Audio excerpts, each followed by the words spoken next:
Hey everybody, Roxabox90 with another top 10 EDH Commander card countdown. Today we're going to delve into the top 10 Jund cards. The Shard called Jund. Black, red, and green. Golgari plus Rakdos plus Gruul. Pretty much is what it sounds like. A lot of sack, a lot of 1+1 counters, a lot of tokens, a lot of meanness, a lot of aggro. This color combination is very powerful and known for very aggressive swings, a lot of board state and presence, unlike other of the shards we've talked about. In terms of the criteria, we're following the same ones we had before. Multiplayer only, no 1v1. We want cards that fit very well within Jund, and also if you try to expand into 4/5 colored decks. We're also going to have the focus of more narrow cards towards the bottom of the list versus more global useful cards in terms of Jund and in general towards the top of the list. Obviously, we're going to keep to these criteria as best we can, and we're going to work with them. Hopefully, it'll be pretty accurate. In terms of honorable mentions, I try to keep these pretty short, and I'm just going to give you a general sense of why they're in the honorable mentions here. You have the commanders that are not quite there. Either they're too much of an investment, too weak, too narrow, whatever you want to call them, take too much effort and work to put together into the larger Jund picture. Not saying they're bad commanders. Of course, you have people who are able to make commanders work that maybe not everyone likes, that take a little bit more effort and is just a personal decision. But for me, these ones are a little bit weaker on the side, and so they didn't quite make the list. You also have cards that don't quite do enough. They're cards that don't quite have enough of flexibility that people want to use them, and not saying again that they're bad cards, but they're just not quite there for the list. And things like Destructive Flow, Dragon Appeasement are very, very narrow specific needs cards. Madra Cyclops a little bit weak. Charnel Worm just doesn't get there for me. And I'll put the entire list of honorable mentions in the description in case you were interested. So getting to the list, let's start off number 10, Sekuar Deathkeeper. This guy is an absolute powerhouse, both as a commander and as a staple card. His biggest issue, of course, is that you need things to make him work. You need sack outlets to really generate off of him, and he's a huge target on the field just because of the fact he gets out of hand so quickly, especially with sack and recursion outlets. Very formidable commander. I wouldn't say that he's a card that's a shoo-in in every deck, but he's a very powerful card in Jund and definitely would see a lot of play.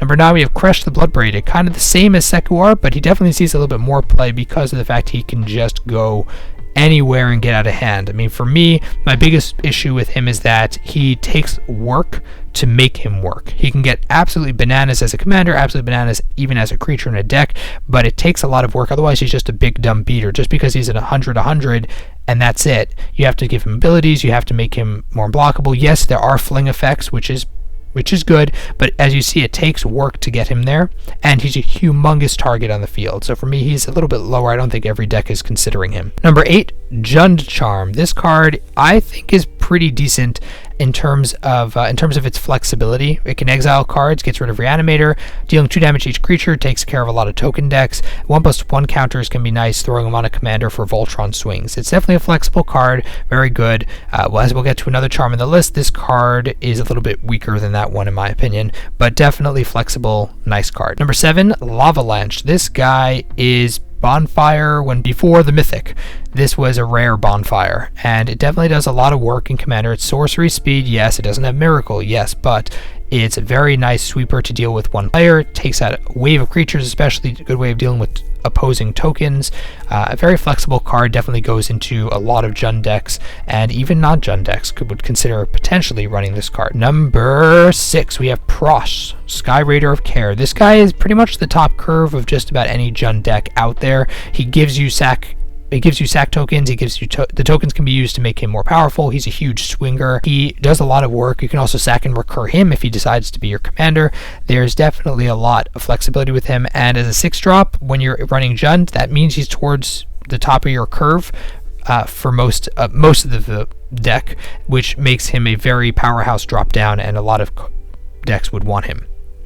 Number 5, Shattergang Brothers. This is probably one of my favorite Jund cards ever. I think it's incredibly well costed, and it lets you do so much at instant speed multiple times if you have a lot of mana or you have a little mana. As long as you have ways of utilizing the abilities, it gives you incredible flexibility. Your opponent drops down a really powerhouse creature, or maybe they won't because you have the ability to make multiple creatures be sacrificed. You can feed your tokens, you can feed your artifacts, feed your enchantments. As long as you have a recursion engine going on, this guy gets out of hand, and even if you don't, he gives you such flexibility that many decks would want to run him just in the deck for the sake of having him. And as a commander, he's absolutely bananas.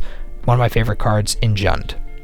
Number 4, Violent Ultimatum. This art is incredible. The card is incredibly powerful. Yes, it is expensive. A lot of people complain 7 mana destroying 3 permanents, but think about it. 7 mana destroy 3 permanents. It's huge, especially when you get to 7 mana. There's usually 3 permanents on the field that need to die, and 7 mana, it's very, I don't think the cost is egregious by any means, but yes, it's a very intensive cost, which means it's something that you're going to want to run in Jund. It's fairly narrow in that sense, but a very strong, flashy commander card.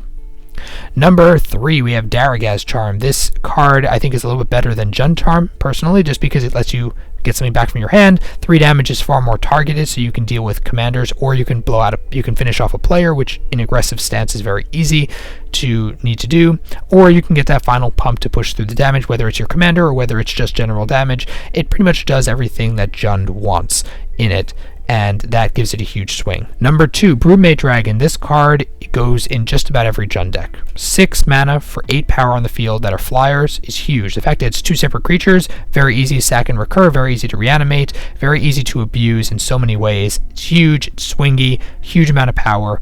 It's what Jund wants, and as I said with Prossh, it's a card that's towards the top of the curve, which means it's a card you really want to be able to drop down for huge swingy beats. I think it's incredibly powerful. Sweet, sweet card. Number 2. Number 1.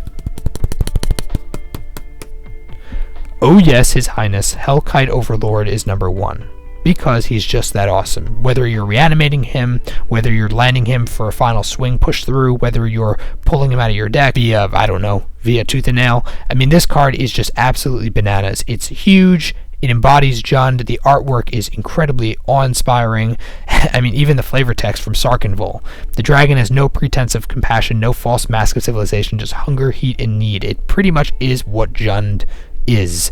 And it's huge, swingy, mythic, very able to protect itself. You basically have to exile it outright to be able to deal with it. Fire breathing makes it out of this world. It's everything a mythic epic dragon would want. It fits in Jund, but it fits in pretty much any deck that would run dragons. So that's my top 10 Jund list. I hope you guys enjoyed. Please let me know down in the comment section what you think of the list. Do you have additional cards? Would you switch things around? I'd love to hear your comments down below. And if you guys enjoyed the video, please tap that like button. If you're new to the channel, check in and subscribe. Roxybox90 signing out. I'll see you guys next time.